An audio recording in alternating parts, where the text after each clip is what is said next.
Et bienvenue dans la chaîne Mathématiques Sciences. Aujourd'hui, je prends à expliquer une nouvelle vidéo. Cette vidéo tout simplement en mathématiques pour les secondes. Et dans cette vidéo de mathématiques pour les secondes, on va ici parler de la médiane. Donc on va voir comment on peut déterminer la médiane dans un premier temps. Et on va voir également comment elle peut s'interpréter. Alors donc la médiane, c'est une caractéristique ici de position qui va tout simplement vous partager la série en fait en deux séries de même effectif. Tel que vous avez 50% des valeurs qui soient inférieure ou bien égale à la médiane, et tel que vous avez 50% des valeurs qui soient supérieures ou bien égales à la médiane. Donc ça, c'est la définition même de la médiane. Ok. Pour la déterminer, donc, vous allez vous trouver dans deux cas. Premier cas, vous avez donc un effectif total qui est tout simplement pair. Ok. Bravo. Donc 2, 4, 6, 8, etc. Ça finit par ces chiffres. Et donc, du coup, pour le faire, vous allez donc diviser l'effectif total par 2. Et vous allez faire la moyenne entre le nombre que vous avez trouvé et le nombre suivant, ok, le nombre à l'unité suivante. Et donc, en fait, vous allez faire la moyenne entre les deux nombres que vous avez trouvés, ok, voilà, entre les valeurs donc sur les deux positions. Et puis après, donc, ça vous donnera la médiane. Alors, par exemple, pour que vous puissiez comprendre un peu mieux, comme vous avez 10 valeurs, par exemple, ok, voilà, et vous faites 10 divisé par 2. Ça vous donnera une idée de la médiane, ça fait 5. Et après, pour avoir la position exacte, vous allez faire la moyenne entre la 5e et la 6e valeur de la série statistique. Ok. Alors, petite précision que je n'ai pas dite ici, ok, mais que j'ai bien marqué. La série, bien évidemment, dans le cas où vous faites une médiane, dans le cas où on fera des quartiles plus tard, il faut absolument qu'elle soit ordonnée dans l'ordre croissant. Ok. Sinon, la définition ne fonctionne pas. Ok. Bravo. Pour que la médiane vraiment puisse partager la série, donc en deux séries de 50-50, tel que 50% des valeurs soient inférieures ou bien égales à la médiane et 50% des valeurs soient supérieures ou bien égales à la médiane, il faut absolument que la série soit ordonnée dans l'ordre croissant. Ok. Ça c'est la première des choses. Deuxième des choses, donc on a vu le cas quand on a un effectif total qui est pair. Quand on a un effectif total qui est impair, tout simplement vous allez prendre l'effectif total, vous divisez par 2, vous allez trouver donc un nombre décimal et vous allez tout simplement arrondir à l'unité supérieure pour avoir la position de la médiane. Ok. Par exemple, vous avez 11 valeurs de la série.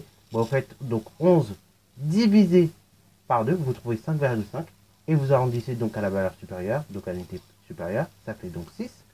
Et après, donc tout simplement, enfin, quand la médiane, ce sera la 6e valeur de la série. Ok. Comme ça, vous avez 50% des valeurs inférieures à la médiane et 50% des valeurs qui soient supérieures à la médiane. Ok. Alors, maintenant que nous avons vu un petit peu qu'est-ce que c'est que la médiane, on va essayer de voir comment on peut la déterminer et après l'interpréter. Alors du coup ici on vous donne des températures, donc entre 17h et 8h, donc elles sont exprimées en degrés. On vous demande donc de déterminer la température médiane et ensuite d'interpréter le résultat que vous allez trouver. Ok. Alors première des choses, on ordonne la série. Ok. On ordonne la série, bien évidemment dans l'ordre croissant. Ok. Donc là pareil, ça c'est un réflexe que vous devez avoir. Si vous devez tout simplement déterminer les médianes, d'abord on ordonne dans l'ordre croissant, ok, la série. Si vous ne le faites pas, vous allez avoir des soucis.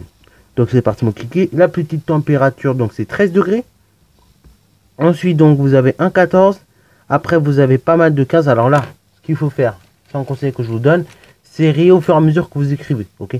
Comme ça au moins vous n'allez pas vous faire avoir. Donc là vous voyez, il y a une fois, il y a deux fois, il y a 3 fois. Ok. Donc là on va mettre 15 3 fois. 15 et 15. Ok. Souvent sur les copies vous pouvez. Donc pour ça je vous dis voilà. Prenez cette habitude. Surtout si vous voyez qu'il y a trop de chiffres comme ça un peu éparpillés. Alors après pareil pour le 16 on voit qu'il y est donc une fois, 2 fois. Donc là on va l'écrire 2 fois. 16 et 16. Après donc 17. On voit qu'il y est une fois et qu'il y est également 2 fois. Donc là pareil je l'écris 2 fois. 17 et encore 17. Et après donc nous avons 18. Donc là 18 il y est seulement une seule fois que l'on voit. Donc on met 18. Et après donc nous avons 19. Là pareil 19 il y est une seule fois. Ok. Et après donc 20 je l'ai 4 fois. Donc là je vais l'écrire 4 fois. 20. 20 et 20. Et après donc on met 21. Ça c'est la première des choses. Ok. Donc là on a ordonné dans la croissante la série. Deuxième des choses, quand on veut déterminer les médianes correctement, il faut forcément compter le nombre de valeurs que l'on a. Donc là, c'est parti mon cliquer. Une fois que c'est ordonné, je compte le nombre de valeurs cochées. Donc j'ai 1, 2, 3, 4, 5. Donc je disais, nous en étions à 5, 6, 7, 8, 9, 10, 11, 12, 13, 14, 15, 16. Nous avons donc en tout 16 valeurs. Donc on va prendre 16, on va diviser par 2, et ça fait donc 8. Ok? Ainsi donc la médiane, ok? Ça sera tout simplement la moyenne entre cette 8e valeur, ok, que vous avez trouvé, entre la 8e et la 9e valeur de la série.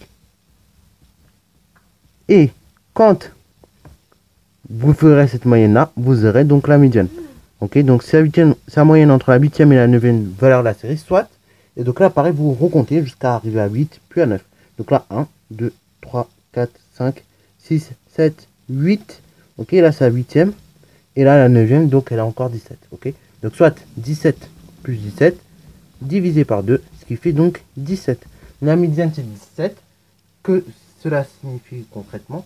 Et bah, ça signifie que durant 50% du temps, et bah, la température était inférieure ou bien égale à 17 degrés, tandis que durant 50% du temps, et bah, la température était bien supérieure ou bien égale à 17 degrés. Alors, pareil, on peut dire ça comme ça. Bon, là, comme on nous donne des heures, on peut peut-être essayer de réfléchir un tout petit peu. Là, entre 17h et 8h, vous avez donc en tout 15 heures. Ok, bravo.